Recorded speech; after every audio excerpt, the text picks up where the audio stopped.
Good morning and happy Tuesday. This is Wake Up with KERA News, and I'm Andrew Garcia.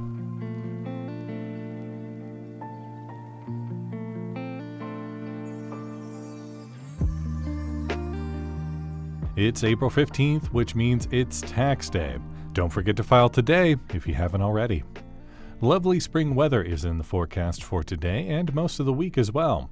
Some areas in the DFW may see thunderstorms a little bit later once the weekend arrives, though. The Dallas Black Dance Theater settled with federal investigators last year over unfair labor practices. We'll hear what comes next after today's news. Republican Senator John Cornyn is calling for an additional investigation into the proposed Epic City development led by a North Texas mosque.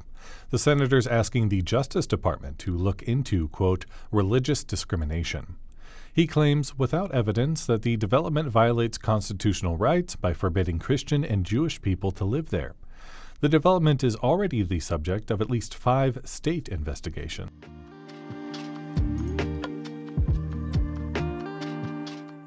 And the Frisco teen accused of stabbing a fellow student at a track meet had his bail reduced yesterday by a Collin County judge.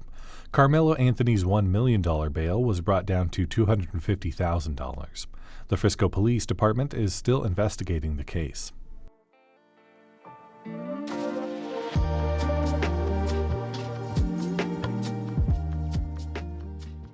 Last year, Dallas Black Dance Theater settled with the National Labor Relations Board after firing dancers who had tried to unionize. Now the company has launched a task force to take a closer look at how it operates.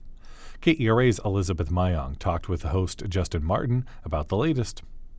So Elizabeth, let's start with the task force. What is it and why now? Yeah, so the task force is essentially a working group of 17 people, various leaders in the community. They're co-chaired by Sean Williams, the vice president of public affairs at Allen Media, and Jennifer Scripps, the president and CEO of Downtown Dallas Inc., and the former director of the City of Dallas's Office of Arts and Culture. Other members of the task force include, business leaders, folks who have a background in HR, and one leader who works for a school district and used to be a dancer at Dallas Black Dance Theater. So this all stems from what happened with the dancers last year. Can you walk us through that? Yeah, so things kind of kicked off in August after the main company dancers. All of the main company dancers were fired in August, and they had voted unanimously to unionize in May. After that, their union, the American Guild of Musical Artists, filed unfair labor practice charges against the dance company. And after that, the National Labor Relations Board investigated those charges and ultimately found merit to dozens of unfair labor practice charges. And the biggest being, of course, firing all the main company dancers as they were trying to unionize.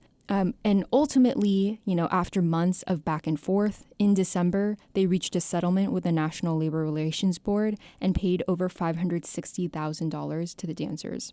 I'm curious, what exactly does that settlement or did that settlement involve? Yeah, so as I mentioned, it includes the money, of course, and the money is for back pay and future damages after being fired for the dancers. It also includes additional remedies like the dance company being required to issue apology letters to the dancers and having to publicize a notice about the settlement to the public. Have there been any real changes since the fallout in how things are run or communicated at the company?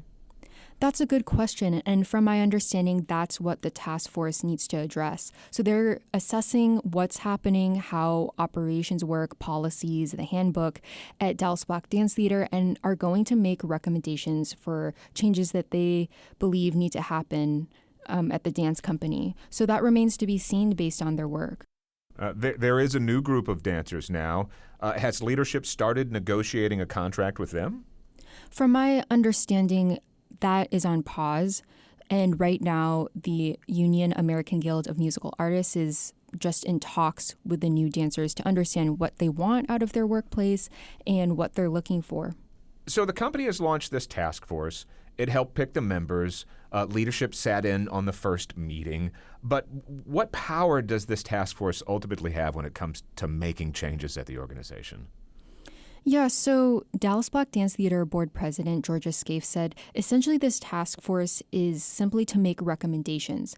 They are going to look back at what has happened and put forth proposals for what they think needs to be done. So they're not an enforcement, they don't have an enforcement role. So it's really up to Dallas Black Dance Theater to address the changes that are suggested and respond to them as they see fit.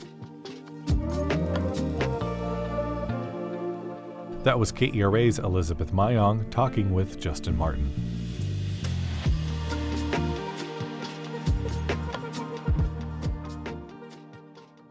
In the biggest news in North Texas sports since the Luka trade, a new superstar is coming to Dallas.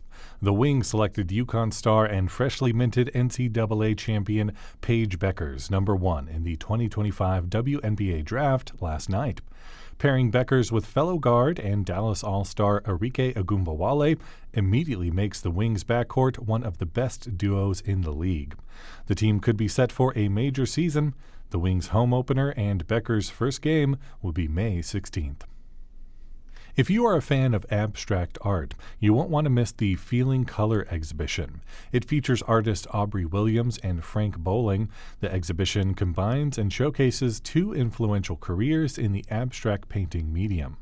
For more information and some other fun things to do, visit kera.org/calendar.